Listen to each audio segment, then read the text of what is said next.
নমস্কার বন্ধুগণ, শীতকাল মানে পিঠেপুলির সময়। এই সময় বাড়িতে আমরা নানা রকম পিঠেপুলি তৈরি করি। সবথেকে সহজ পদ্ধতিতে আজকে আমি তোমাদের সামনে পিঠে রেসিপিটা শেয়ার করব। এটা হচ্ছে চুষি পিঠে। অনেকে চুষি পিঠে বাড়িতে করো, কিন্তু অনেক সময় দেখা যায় যে গলে যায় বা ভেঙে যায় বা নরম হয় না, পরের দিন খেলে শক্ত হয়ে যায়। চলো আজকে সেই সিক্রেট টিপসটা তোমাদের সামনে শেয়ার করছি। তার জন্য আমি গ্যাস জ্বালিয়ে জল বসিয়ে দিয়েছি। জলেতে প্রথমে দিয়ে দিলাম 1 চামচ পরিমাণের গাওয়া ঘি, আর দিয়ে দেব অল্প একটুখানি নুন। নুনটা মিষ্টি ভাবটাকে ব্যালেন্স করার জন্য। এখানে আমি 1.5 কাপ পরিমাণে জল নিয়েছি। নুনটাকে ভালো করে নাড়িয়ে দেওয়ার পর এর ভেতরে দিয়ে দিচ্ছি চালের গুঁড়ো। এখানে 1 কাপ পরিমাণে চালের গুঁড়ো দিলাম। এই চালটাকে এবারে সেদ্ধ করে নিতে হবে। তার জন্য আমি প্রথমে একটু খুব ভালো করে নেড়ে চেড়ে দিচ্ছি। নেড়ে চেড়ে দেওয়ার পর একটু সেদ্ধ হতে দিতে হবে। তাহলে পরে এই পুলিটা কিন্তু খুব নরম হবে, সফট হবে। চালের গুঁড়োটা দেওয়ার পর মনে রাখতে হবে খুব ভালো করে যেন নেড়ে চেড়ে মিশিয়ে দেওয়া হয়। তা নাহলে পরে কোনো জায়গায় শক্ত শক্ত থাকলে মাখানোর সময় কিন্তু ডালা পেকে যাবে। আর আমি আরেকটু ঘি এখানে অ্যাড করে দিলাম, যেহেতু টেস্টটাও ভালো হয় আর মাখানোর সময় বেশ স্মুথলি মাখানো যায়। তার জন্য আরও 1 চামচ ঘি মিক্সড করে দিয়ে আবারও আমি খুব ভালো করে নেড়ে চেড়ে দিচ্ছি। নেড়ে চেড়ে দেওয়ার পর এবার আমি ঢাকা দিয়ে রেখে দেবো 2 থেকে 3 মিনিটের জন্য। তবে এই চালের গুঁড়োর ডোটা কিন্তু ঠান্ডা হয়ে গেলে চলবে না, সেই জন্য অল্প সময়ের জন্য ঢাকা দিয়ে রেখে দেবো। তাহলে পরে চালের ডোটা একটু নরমও হয়ে যাবে। এবারে আমি ফিরে এসেছি। ঢাকাটা খুলে এবার আমি আরেকবার নেড়ে চেড়ে একটু কড়াই থেকে উঠিয়ে নিচ্ছি। তারপর আমি একটা প্লেটে এটাকে ট্রান্সফার করে নেব। তোমরা যদি কোয়ান্টিটি বেশি করো তাহলে পরে সেই অনুপাতে সব কিছু কিন্তু একটু বেশি পরিমাণে বাড়িয়ে দেবে। এবার আমি এই ডোটাকে একটা প্লেটে নিয়ে নিলাম, আর হাতে একটু ঘি ভালো করে মাখিয়ে নিয়ে এবার খুব ভালো করে মাখিয়ে নিতে হবে। এই ডোটাকে একদম স্মুথ করে মাখাতে হবে। খুব নরম হলেও চলবে না, আবার যে খুব শক্ত হয়ে গেলেও কিন্তু এই পুলিটা তৈরি করতে অসুবিধা হবে। সেই জন্য আমি খুব ভালো করে ঠেসে ঠেসে এটাকে ডোটাকে খুব সুন্দর করে মাখিয়ে নিলাম। তোমরা দেখতে পাচ্ছ বেশ স্মুথ হয়ে গেছে, দেখো হাতেও লাগছে না, অথচ ডোটা কত সুন্দর হয়ে গেছে। এই ডোটা থেকে এবার আমি ভালো করে গোল করে নিলাম প্রথমে। তারপর লেচি কেটে নেব।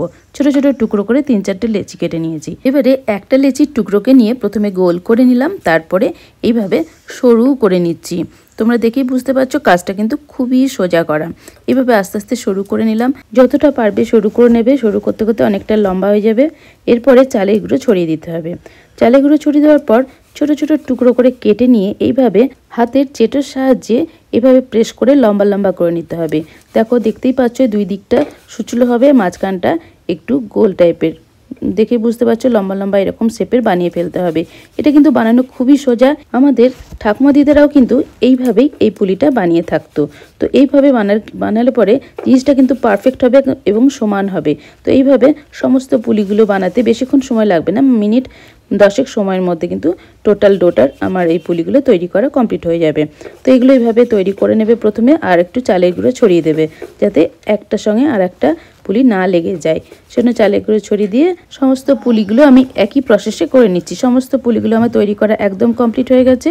এখন চলে যাব নেক্সট স্টেপে। নেক্সট স্টেপে আমি উনানে কড়াই বসিয়ে দিয়েছি, আর এখানে 500 ml দুধ দিয়ে ভালো করে দুধটাকে ফুটিয়ে নিচ্ছি। তবে এটা আমি ঘন দুধ নিয়েছি, চাইলে তোমরা বেশি কোয়ান্টিটির দুধও নিতে পারো। আর একটা এলাচি দিয়ে দিলাম যাতে এই পুলির সেন্টটা খুব সুন্দর হয়। এবার খুব ভালো করে নেড়ে চেড়ে দুধটাকে ফুটিয়ে নিচ্ছি। আর এই গরম দুধই আমি একটা কাপে তুলে নিয়ে এর ভেতরে আমি মিক্সড করে নিচ্ছি পাউডার মিল্ক। আমি এখানে 3 থেকে 4 চামচ পরিমাণ পাউডার মিল্ক দিয়ে এই দুধটাকে ভালো করে নেড়ে মিক্সড করে নেব।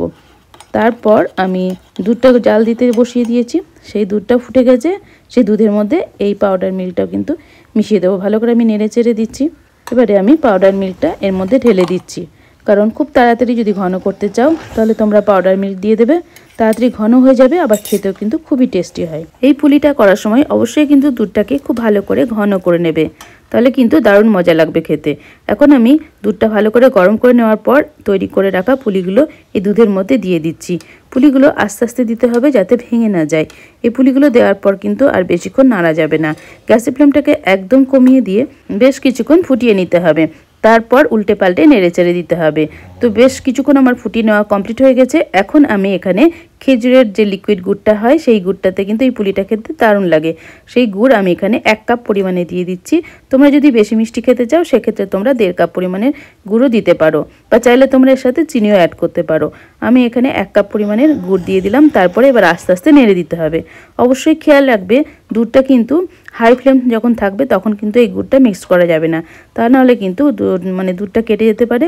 ওই জন্য গ্যাসের ফ্লেমকে একদম কমিয়ে কাজটা করতে হবে। এখন দেখতে পাচ্ছ আমি ভালো করে নেড়ে চেড়ে দিচ্ছি।